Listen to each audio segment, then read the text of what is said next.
when we are moving our bodies, when we are creating, we're there.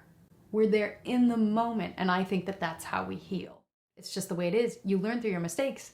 You do something, you're like, oh, that didn't work out. You do the exact same mistake again 5 more times. And then you're like, oh, okay, all right, wait. This is what I like. This is what's gonna work for me.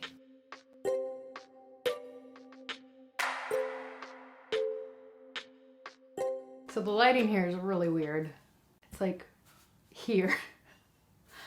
And what's gonna happen as the sun sets, it's gonna raise up. So eventually my face is gonna be in light. But I had a very busy morning and I wanted to film this. So I guess this is gonna happen with weird lighting that's actually making me really hot. Hello, I'm Heather, if we're meeting for the first time. I am an artist and I wanna talk a little bit about style. Now, style isn't actually something that I personally worry too much about. That's not correct. I think about it a lot, and I feel like I should be worried about it in order to appease like the market, but I don't personally know if it's valuable for me to actually be worrying about this. What I understand about style is it's actually your solutions to problems. Illustration is a flat piece of paper. It's a trick of the eye most of the time to make something flat appear 3D. So that's not real. And you have a million different ways to take a material and put it on another material, like the first material being like paint or chalk or something. And you put it on a flat surface. I prefer cotton paper, so like, let's use that as an example. You put it on cotton paper and then you're like, okay, I'd like this to look like something that is convincing to others as this something because I want to communicate. It's a trick. It's not actually real 3D. Sometimes you can make an apple or anything else that you've drawn, painted, looks so real that it's convincing as that item and you feel like you could pick it up, but it ultimately it's not, and you got to learn the tricks to do that. So I think each artist finds their own favorite tricks to create a message, to create a way to explain what's in their mind or in their heart, and to communicate to others, like, this is what I am saying, this is what I am meaning. And these different tricks that you learn, these different techniques, they're gonna be different for everyone. Everybody is gonna have different sources that they learn from and different ways that they develop their techniques. And then they will all end up ultimately with a style because everybody's bag of tricks is a little different. When I was in high school and in college, I don't remember ever hearing anyone talk about style. I feel like that's something that's developed more in the last couple of years. And so maybe that's one of the reasons why it doesn't bother me so much. But the other reason why I'm saying it doesn't bother me. It does bother me. Everybody's talking about it. And so I'm like, oh, is this necessary? The reason why I'm not thinking that it's actually as important as other people think it is because, hello, come on back here. You're in the shot. Your tail is in the shot, and that's it. When I was making art in high school and in college, or I should say in art classes, oh, my kid is yelling. When I was making art in high school and college, I should say taking art classes, I wasn't in an art program or anything like that. I just took a lot of classes. She's back. Hello again. So anyways, when I was making art, I don't remember anybody talking about style or putting any importance on it. That may have been because I wasn't in art school and it was just taking art classes related to another major. When I started becoming interested in art and illustration specifically and teaching myself art by watching YouTube videos, I mean, I just heard about style over and over and over again. So I'm not really sure when this became relevant to other people. Maybe it's always been relevant in the illustration field and I just haven't gotten the memo. I listened to the Laverne show podcast yesterday where she interviewed Billy Porter. Billy Porter said that he is only alive today because of his art. He said that all the art he's made is him processing his trauma. And I personally feel that I have used my art as a mental health tool my entire life. I made art as a child. I made art as a teenager. I made music as a teenager. And I think all of it helps take you. I mean, I don't even know if it's trauma processing. I wouldn't have thought to call it that. But what I would have called it is being in the moment. Because when you are making art, it is really hard to be stuck in your head.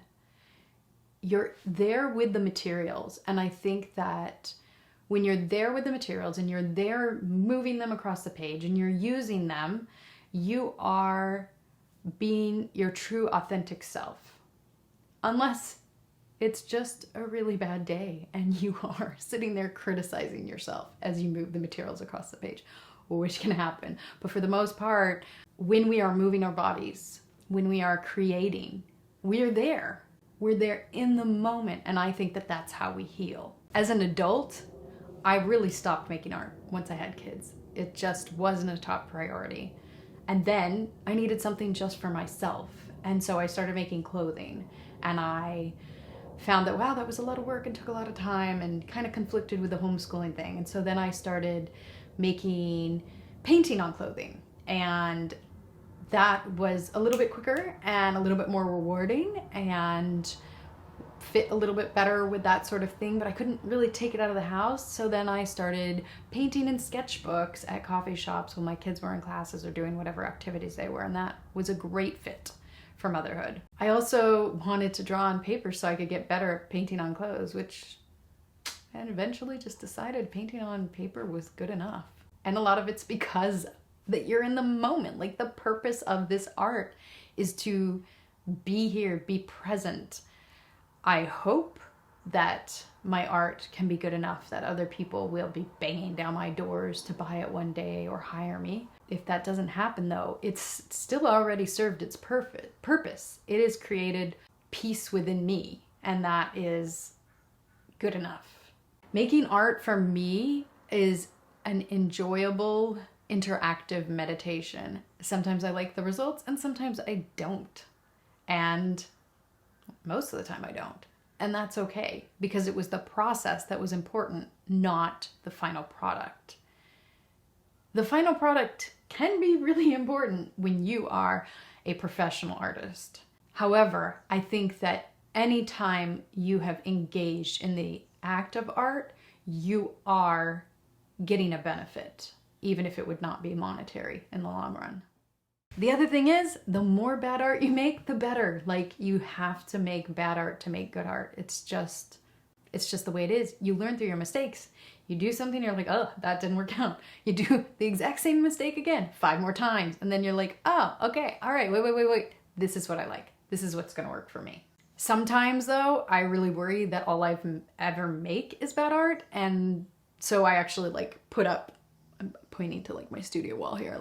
I put up some of my best pieces of things that I like the most. I put them on my wall so I can be like, well, no. I mean, I do make things I like. So that helps keep me grounded and realize it's temporary. This bad art thing, it's an experimentation. It's appropriate. Despite keeping the art of mine that's my favorite around where I can see it, sometimes that's not enough. And I just think, well, yeah, I did it once, but it's over and I can never do it again. And really, then at that point, it's more of, an anxiety thing. I tell myself, is that probable or just possible? Yeah, sure, it's possible, but it's not likely. And so let's just move on, keep making art, maybe sit down, look at a few books, think about what's going wrong. Maybe it needs a little bit more ardent attention, but ultimately it's unlikely to be true that I will never make art I like again. Since I believe that the more mistakes you make, the better, it's really just a matter of how fast or slow are you making these mistakes. You can spend more time making art and make more mistakes, and then you will ultimately get better faster, or you can take it slow and take your time and maybe beat yourself up intermittently and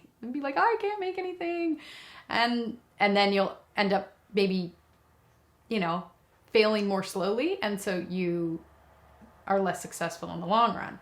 If you fail more quickly, you will be more likely to get to the result that you really want quicker. Mostly, I make art to explore and pay attention to the world around me, to record what I'm experiencing, to be more present in the moment. I have a particularly bad memory, so sometimes I won't even remember I did the thing, and I'll be like, oh, yeah, I went there, I did that thing, that's so cool. It's the same reason I love photography and take a lot of pictures. So that's my take on style. I think a lot of people would disagree with me, and that's okay. And a lot of people who would disagree with me probably make a lot more money than I do. So it's valid, but ultimately I'm going to need to continue on the path I'm on because it feels most authentic to me. And then we'll see what happens. We'll see where it goes. I love teaching. And so I don't think you need to have style to teach. And if that's the path that I ultimately need to go down because no one will hire me to create the books that I want to make, you know, it's fine. Anyways, on that note, thank you for joining me for this talking head, and I'll see you in the next one.